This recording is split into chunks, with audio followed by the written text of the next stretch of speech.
श्री गणेशाय नमः। सियावर रामचंद्राय नमः। ओम हनु हनुमतये नमः। श्री गुरुचरण कमलेभ्यो नमः। उमापति महादेवाय नमः।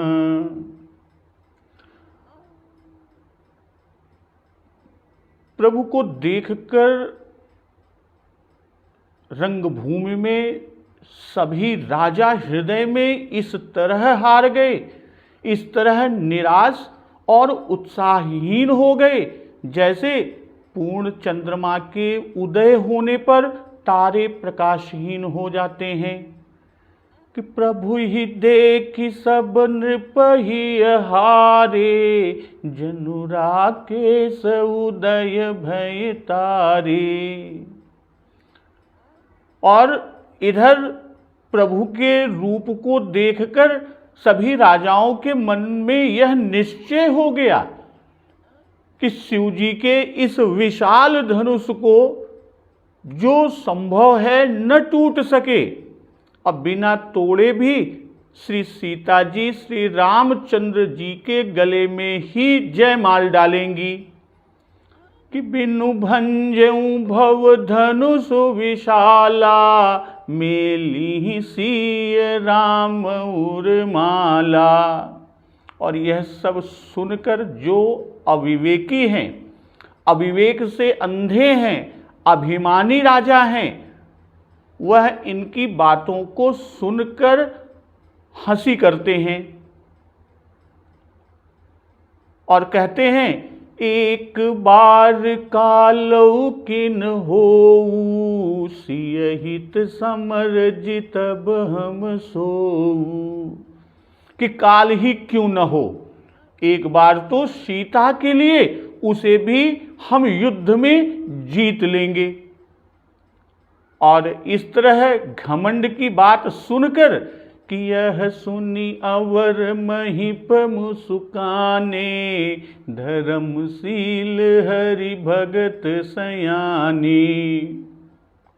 कि जो धर्मात्मा हरिभक्त और सयाने थे, वह इन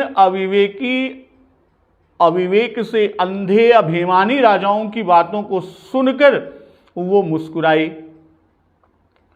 किसी बियाह बिराम गर्भ दूर करिन पन के, जीत कुशक संग्राम दशरथ के रन बाकुरे। तब उन राजाओं ने कहा कि राजाओं के गर्व को दूर करके प्रभु श्री रामचंद्र जी सीता जी को ब्याहेंगे। और महाराज दशरथ के रण में बाके पुत्रों को संग्राम में कौन जीत सकता है। भाई अभिमानी राजाओं के कि तोरहु धनुष व्याहु अवगाहा, बिन तोरे को कुंवरी ब्याहा। अर्थात हम ही कुंवर को ब्याहेंगे, चाहे धनुष कोई भी तोड़े, चाहे धनुष किसी से भी न टूटे, चाहे कोई तोड़े और चाहे किसी से न टूटे। इन दोनों ही स्थितियों में, दोनों हालातों में हम ही कुंवरी को ब्याहेंगे। तो इसका उत्तर देते हैं, किसी ब्याह बिराम अगर दूरी करिन पन के। कि सीता जी को तो श्री राम ही ब्याहेंगे। और जो राजाओं ने कहा कि एक बार कालौ किन होऊ, सियहित समर जितब हम सोऊ। उसका उत्तर दे रहे हैं कि जीति कुशक संग्राम दशरथ के रन बाकुरे। और दूसरी तरफ कि गर्भ दूरी करिन पन के। कि इन सभी राजाओं के गर्व को चकनाचूर करके प्रभु श्री राम श्री सीता जी को ब्याहेंगे और धनुष तोड़कर और सब राजाओं को जीतकर दोनों प्रकार से राजाओं के गर्व को चूर कर डालेंगे। और दशरथ के यानी दशरथ महाराज ही को तुम नहीं जीत सके। भाई उनको जीत नहीं सके तभी तो महाराज दशरथ जी चक्रवर्ती महाराज हैं। अब वे तो देवराज इंद्र तक के सहायक हैं, तो इन्हें केवल यानी प्रभु श्री राम जी के लिए कि केवल पिता ही का बल नहीं है, ये तो स्वयं ही रण में बड़े धीर और वीर हैं। प्रभु श्री राम ने ताड़का सुबाहु आदि को सेना सहित मार डाला, फिर तुम तो मनुष्य हो तो उन राक्षसों से अधिक प्रबल नहीं हो, और तब तुम क्या खाकर इनको जीतोगे। कि जीती को सक संग्राम, उनसे तुम्हारी माया नहीं चलेगी, वे रणबांकुरे हैं, और रणबांकुरे जो होते हैं वो माया का मर्दन करते हैं।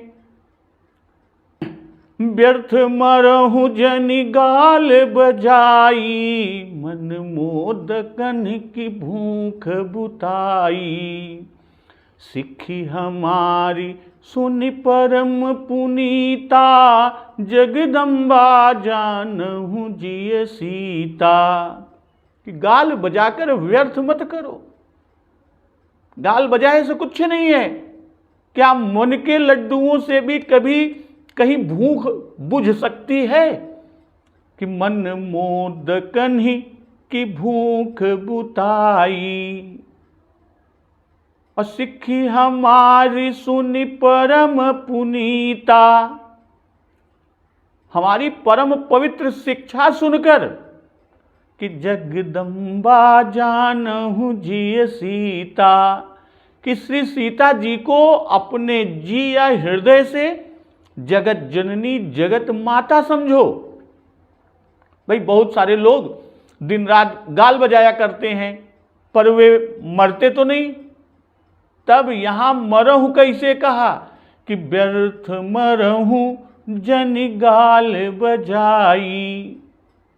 तो ठीक है, गाल बजाने से कोई मरता नहीं, पर जिस तरह का गाल ये राजा बजा रहे हैं तो ऐसे गाल बजाने से मृत्यु आ ही जाती है। कि तोरेहु धनुष व्याहु अवगाहा। तो इन सब बातें जो इनके द्वारा की गई और जो अभिमानी राजाओं ने कही, उसी पर धर्मात्मा राजा कहते हैं कि ऐसी बातें बताकर व्यर्थ ही मरते हो। तो कहने का जो भाव है कि तुम्हें सीता जी तो मिलेंगी ही नहीं, व्यर्थ कल्लेदराजी गपोलबाजी करोगे तो पहले ही रण छिड़ जाएगा और व्यर्थ ही तुम्हारे प्राण जाएंगे और तुम सारे मारे जाओगे। भाई गाल बजाना मुहावरा है जिसका अर्थ है डींगे मारना, बढ़ बढ़कर बातें करना, व्यर्थ बकवाद करना, मिथ्या प्रलाप करना।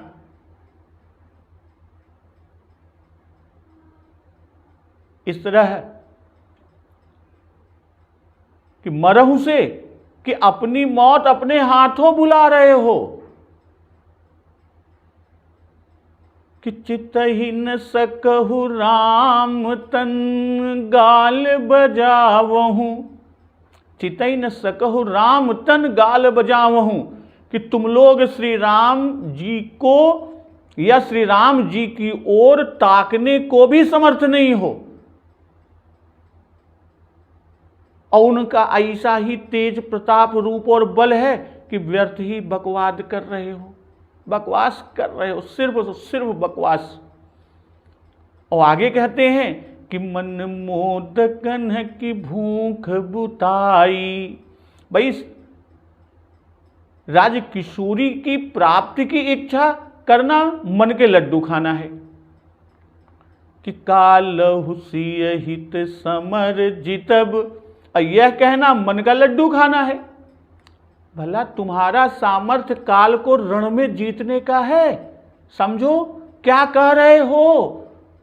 भाई मन के लड्डू खाना मुहावरा है जिसका अर्थ है कि व्यर्थ किसी बड़े लाभ की कल्पना करना, अर्थात जिसका होना कठिन या असंभव है। और लड्डू तो नसीब नहीं, मन में सोचते हैं हम लड्डू खा रहे हैं, पर इससे भूख की शांति कदापि नहीं मिलती, कभी नहीं हो सकती। भूख तो साक्षात या सचमुच खाने से ही जाएगी। और यह मन मोदक है। तो साक्षात मोदक क्या है, इसकी प्राप्ति कैसे हो? तो उसके उत्तर में कहते हैं कि हम तुमको साक्षात मोदक की प्राप्ति बताते हैं। वह यह कि सिखी हमारी सुनि परम पुनीता, जगदम्बा जानहु जिय सीता। कि इस भाव से तुम सबों को श्री सीता राम जी प्राप्त हो सकते हैं। सीता जी को मां जगदम्बा, जगत जननी, जगत की मां समझने। भाई पहले यह कहकर कि जीत को सक संग्राम, अब फिर कहते हैं व्यर्थ मरहु। तो इसको कहने के पीछे का जो आशय है कि संग्राम में वे जीते नहीं जा सकते। हाँ, तुम्हारी वृथा ही मृत्यु होगी। अव्यर्थ इसलिए कि जिसके लिए लड़े मरे सो प्राप्त ना हुई, व्यर्थ मरहु। तो व्यर्थ क्यों मारे जाएंगे? उसका उत्तर है क्या? गाल बजाई, अर्थात कटुवचन कह रहे हो, इसी से मारे जाओगे। यदि कहें कि हम श्री सीता जी की प्राप्ति के लिए ऐसा कहते हैं, तो उस पर कहते हैं कि मन मोद कन्ह की भूख बुताई। भाई गपोल बाजी से या सिर्फ गप्पों को लड़ाने से कुछ काम नहीं निकलने का। अब यहां पर प्रश्न एक है कि भूख क्या है? भाई संग्राम में विजय और जानकी जी की प्राप्ति, यही भूख है।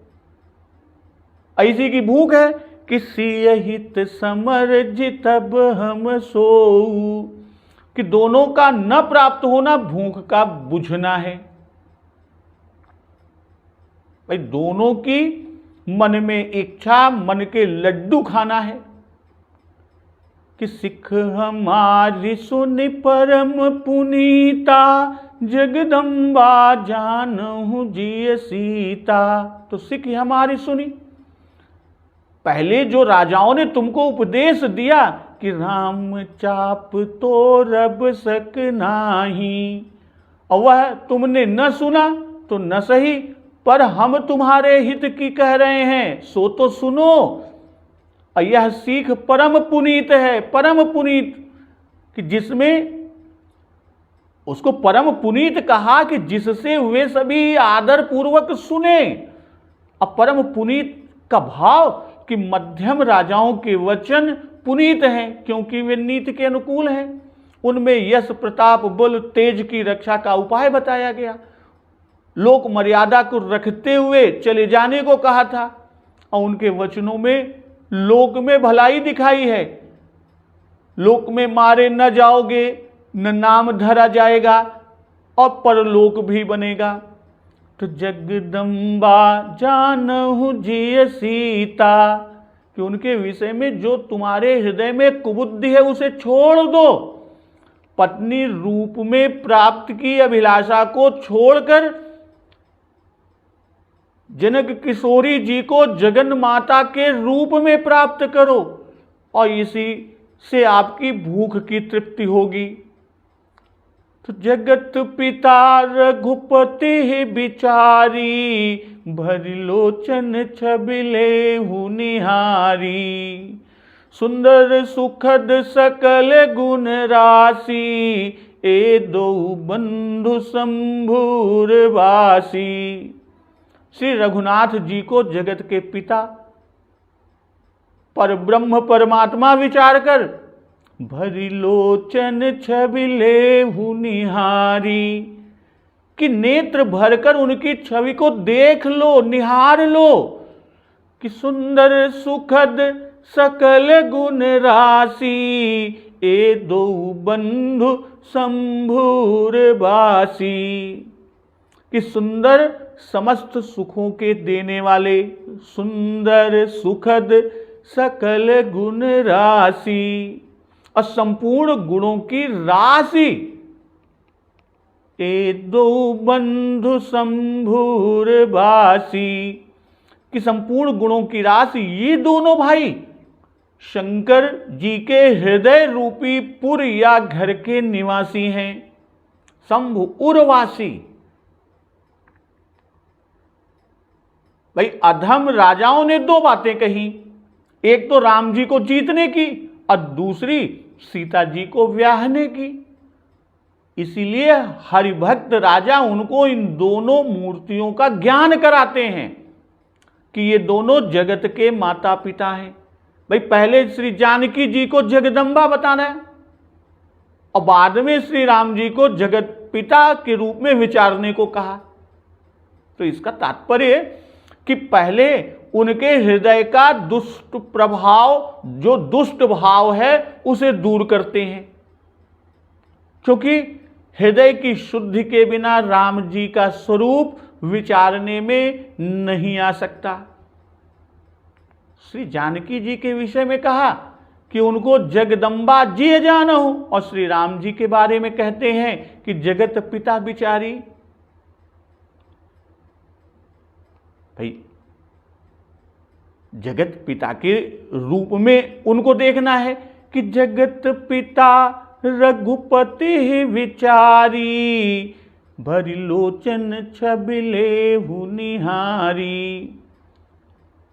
श्री जानकी जी को माता जानने और मानने को कहा, तो भी छवि देखने को नहीं कहते, और श्री राम जी की छवि को देखने को कह रहे हैं कि माता जानने पर भी स्त्री की छवि न देखें, जब तक कि हृदय निर्मल ना हो। और जिनके हृदय शुद्ध हैं उनको देखने में दोष नहीं है कि राम रूप अरुषिय छवि देखे, नर नारिन परिहरीन में से। कि जो शुद्ध हृदय के हैं उनको देखने में, या निर्मल हृदय के हैं उनको देखने में दोष नहीं है। पहले राजाओं ने जो कहा था, अस विचारी गवनहु गृह भाई, तो उस पर कह रहे हैं कि घर क्यों भाग जाने को कहते हो, यहां से जाते क्यों हो, न जाने किस संयोग से आज ये मिल गए हैं, तो इनके दर्शन जगत जनक और जगत जननी भाव से कर लो। भाई घर क्यों जाओगे, और जब तक ये यहां है घर जाकर हम करेंगे क्या। तो इस तरह यह उपदेश मध्यम और अधम दोनों समूह के लिए है कि सुंदर सुखद सकल गुण राशि, ए दो बंधु संभूर वासी। हरिभक्त राजाओं को जो सुख मिला वही वे उपदेश कर रहे हैं। भाई इन्हें श्री राम जी सुंदर और गुणों की राशि दिखाई पड़े, श्री राम जी से सुख मिला।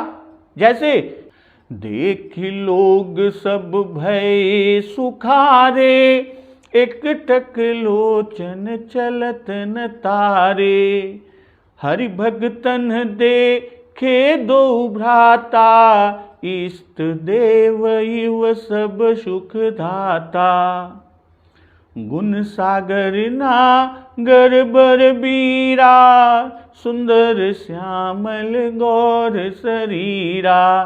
भाई जो हरि भक्त भगवान के गुणों पर लट्टू रहते हैं, लट्टू रहते ही हैं कि समुझ समुझ गुण ग्राम, राम के उर अनुराग बढ़ाओ। तुलसीदास अनयास राम पद पाई हैं प्रेम पसाओ। इसीलिए उन्हें गुण राशि कहे। भाई संत भक्त भगवान के महात्म को जानते हैं, इसी से शंभूरवासी कहा। शंभूरवासी कि अनुज जान की सहित निरंतर, बसहु राम नृप मम उर अंतर। कि प्रभु श्री राम शिव जी के हृदय में बसते हैं। इसको कहने के पीछे का जो आशय है कि जिनका शिव जी ध्यान करते हैं, जिनके दर्शन के लिए शिव जी भी तरसते रहते हैं, वे आज साक्षात तुम्हारे सामने हैं और उनके दर्शन तुमको सुलभ हो गए हैं। जिनको हृदय में छिपाए रहते हैं, जो शिव जी के परम प्यारे हैं, वे तुम्हें प्रत्यक्ष दर्शन देने आए हैं। तो इसलिए नेत्र भर कर अघाई के देख लो, फिर दोबारा मौका न मिले। तो सुधा समुद्र समीप बिहाई, मृग जलु निरखि मरहु कत धाई। करहु जाई जा कहूँ जोई भावा, हम तो आज जन्म फल पावा। भाई सुधा समुद्र पास में छोड़कर तुम मृग तृष्णा जल को देखकर दौड़ दौड़ कर क्यों प्राण देते हो? मृग जल निरखि मरहु कत धाई। अकरहु जाई जा कहूँ जोई भावा, हम तो आज जन्म फल पावा। कि जिसको जो भावे वह वही जाकर करे, और हमने तो आज जन्म लेने का फल पा लिया। यहां बाबा जी कह रहे हैं कि सुधा समुद्र समीप बिहाई, मृग जलु निरखि मरहु कत धाई। पहले मोदक खाना कहा था कि मन मोदकन की भूख बुताई। भाई भोजन के साथ जल पीना चाहिए, भोजन के साथ जल चाहिए ही चाहिए पीने के लिए। इसलिए मोदक खाना कहकर अब जल का पीना कह रहे हैं कि जैसा भोजन उसी प्रकार का जल। कहने का जो आशय है कि श्री राम के जीतने का मनोरथ करना मन मोदक खाना है, और श्री सीता जी की प्राप्ति का मनोरथ करना मृग जल देखकर दौड़ना है, यानी तृष्णा मात्र है। कि भरी लोचन छबिलेहु निहारी, उसके बाद कि सुधा समुद्र समीप बिहाई, मृग जलु निरखि मरहु कत धाई। कि छवि सुधा है कि जब छवि सुधा पयोनिधि होई, और सुधा समुद्र के साथ विहाई और मृग जल के साथ धाई। कि एक निकट प्राप्त है तो दूसरा अत्यंत दूर है। मरहु कत धाई कहने का भाव कि सुधा जीवन दाता है, जिलाता है, और तुम उसको छोड़कर मरने का उपाय करते हो। सुधा समुद्र श्री राम जी की छवि के दर्शन को छोड़कर मृगजल रूपी जानकी की प्राप्ति के लिए व्यर्थ मरते हो। पहले कहा कि व्यर्थ मरहु जनिगाल बजाई, और अब कह रहे हैं कि मृगजल निरखि मरहु कत धाई। भाई यदि दोनों भाइयों को जीतने की इच्छा करते हो तो भी मरोगे, और यदि जानकी जी की प्राप्ति की इच्छा करते हो तो भी मरण होगा। इसलिए इन दोनों बातों का ही ख्याल दिमाग से निकाल दो, बिल्कुल छोड़ दो। भाई समीप दुर्लभ दर्शन अमृत है, और आदि शक्ति के साथ विवाह वह मृगजल है।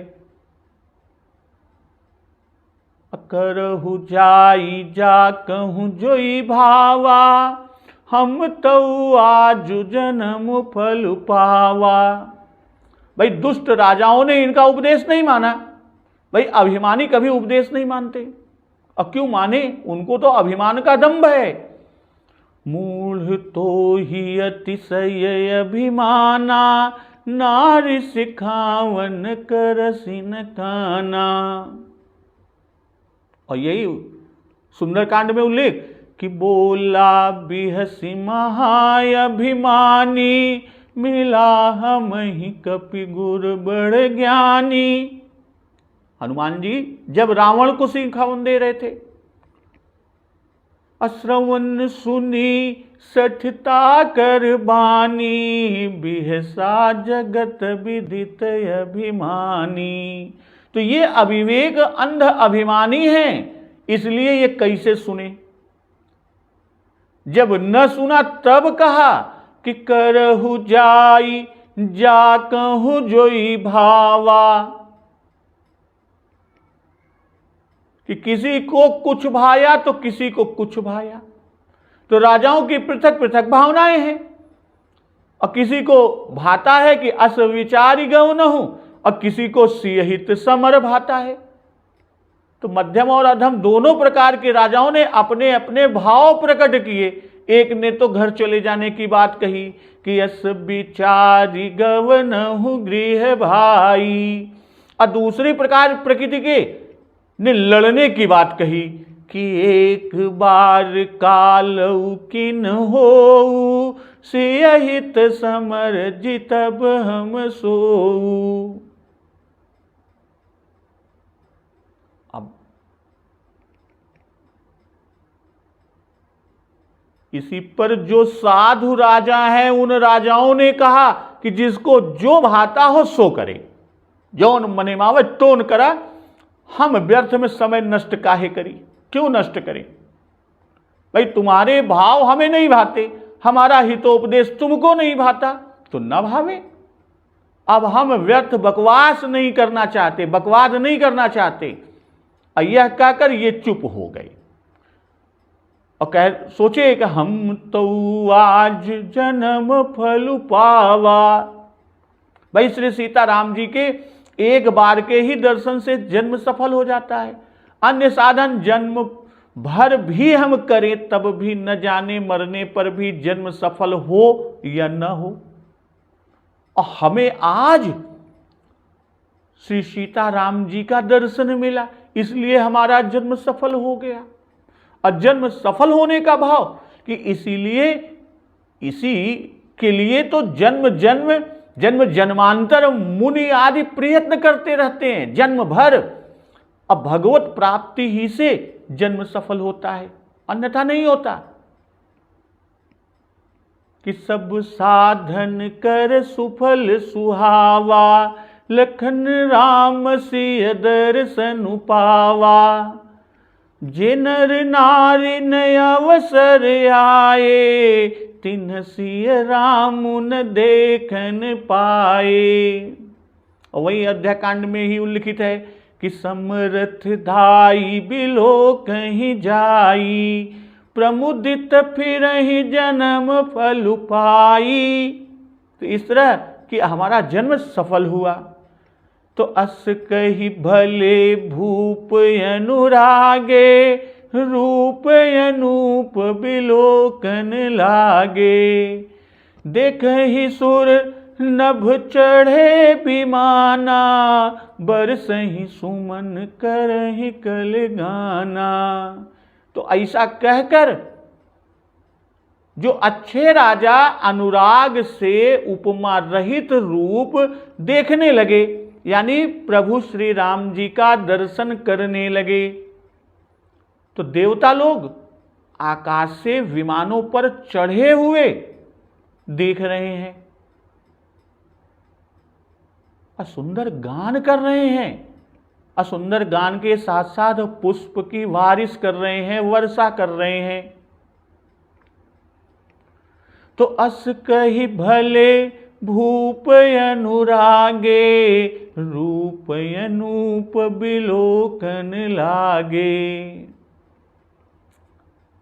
भाई कुछ राजा केवल दूसरों को उपदेश ही नहीं देते किंतु स्वयं भी उस उपदेश पर अमल करते हैं। कि भरी लोचन छवि लेहु निहारी, यह उपदेश दिया और स्वयं भी अनुराग से छवि को देखने लगे। किसकी? प्रभु श्री राम। और अनुरागी का भाव कि रूप तो सभी देखते हैं पर भले भूप अनुराग से देखते हैं, और दुष्ट राजा दुर्भाव से देखते हैं।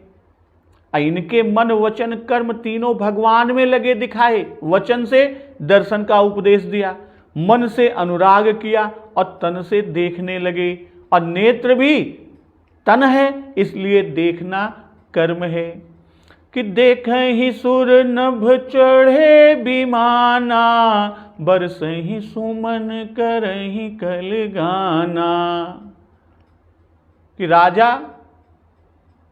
यानी सुर जो है कुछ वो राजा निज रूप से नर समाज में नहीं आए, इस रंगभूमि में नहीं आए, राज समाज मनुष्यों का है, इसलिए उन्होंने भी नर रूप को लिए हुए बैठे हैं कि देव धनुज धरि मनुज शरीरा, कि समीप से दर्शन अच्छा होता है, इसीलिए ये देवता नर रूप धारण कर समाज में आकर बैठे और मंगल गान करने और फूल बरसाने के लिए देव रूप से आकाश में विमानों पर हैं।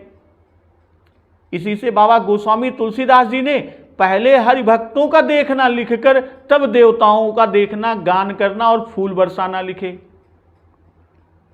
जब श्री रामचंद्र जी रंगभूमि में आते हैं तब देवताओं ने फूल बरसाया, बीच में राम रूप वर्णन और राजाओं से वार्ता बाबा जी ने लिखा। इसी तरह जब श्री जानकी जी आई तब पुष्पों की वृष्टि हुई कि रंग भूमि जब से अपगुधारी, देखी रूप मोहे नर नारी, हरसि सुरन दुंदुभि बजाई, बरसी प्रसून अप्सरा गाई। अब यहां शंका होती है, भाई पुष्पों की वृष्टि तो राम जी के रंगभूमि में आने पर ही जान पड़ती है, तब वहीं उसी समय इसका उल्लेख क्यों न किया और जाकर यहां पर करने के पीछे का प्रयोजन क्या है? भाई इसका उल्लेख करके बाबा गोस्वामी दास जी यह दिखा रहे हैं कि श्री राम जी के आगमन का प्रसंग बराबर यहां तक है और आगे श्री सीता जी के आगमन का प्रसंग है। बरसई और देखें कि बनावट दिखा रही है कि देर और दूर से देख रहे हैं, अवसर पर फूलों की वर्षा कर रहे हैं। भाई अब तक इस कारण नहीं कि किसी ने ध्यान नहीं दिया, क्योंकि पहले तो सब लोग रामावलोकन में थे, प्रभु श्री राम को देख रहे थे, फिर वाद विवाद छिड़ गया। अब जब वाद विवाद तनिक शांति हुई तो पुष्प वर्षा की ओर ध्यान गया और देवता भी अब अधिक अनुराग और भले भूपों से सहानुभूति करने के लिए विशेष पुष्प वर्षा की। भाई देवता तो सदा स्वार्थी हैं, जब साधु समाज के वाक्य सुने तब उन्हें विश्वास हुआ कि प्रभु श्री राम धनुष को तोड़ेंगे, अपना कार्य सिद्ध होगा, तब वे देवता हर्षित हुए और पुष्प वृष्टि करने लगे। भाई फूलों की वर्षा और मंगलगान यह शकुन है कि बरसहि सुमन सुमंगल दाता, तो जानी सुअवसर सीय तब पठई जनक बुलाई, चतुर सखी सुंदर सकल सादर चली लवाई। तब सुंदर और शुभ अवसर जानकर जनक महाराज जी ने श्री सीता जी को बुलवा भेजा, तो चतुर सखी सुंदर सकल सादर चली लवाई। तो जो चतुर सखियां और जो सभी सुंदर हैं आदर पूर्वक लेकर चलती हैं। सुअवसर यह विचारणीय है। भाई नाटकी कला में प्रवेश यानी इंटर और एग्जिट, प्रवेश और निकास का बड़ा महत्व होता है। और जब वाद विवाद बंद हुआ तभी जनक महाराज जी ने उचित अवसर समझकर सीता जी को बुलवाया। सुअवसर अर्थात जब सब बैठ गए और जिस मुहूर्त में मुनि प्रभु श्री राम जी को ले आए वही मुहूर्त अब तक विद्यमान है और इसी में जानकी जी आवें जिससे श्री राम जी को प्राप्त हो जाएं, तो यह सुअवसर कहा। और तीसरा कि प्रभु श्री राम के आगमन पर देवता मंगलगान और मंगल द्योतक पुष्पों की वृष्टि वर्षा कर रहे थे और ये दोनों बड़े सगुन हैं, इसलिए भी सुअवसर जानकर जनक जी ने सीता जी को बुलवाया कि सुरन सुमंगल अवसर जाना। भाई श्री जनक जी बड़े पंडित हैं और उन्होंने शुभ मुहूर्त जान लिया कि इसमें विजय और श्री जानकी जी दोनों श्री राम जी को प्राप्त होंगी और श्री सीता जी के आए बिना कोई धनुष तोड़ने को उठेगा नहीं और सब तो अब आकर बैठ ही गए हैं।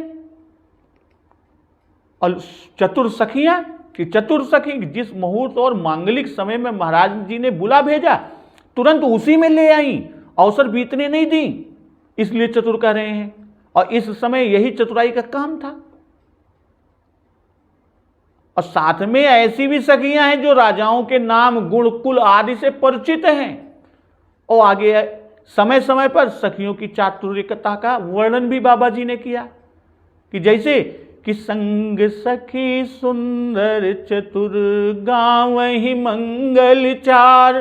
तो यहां मंगल गान का समय सो गा रही हैं, और यह चातुर्य है, चातुरी भी है कि जाई समीप राम छवि देखी, रही जनु कुंवर चेत्र यव रेखी।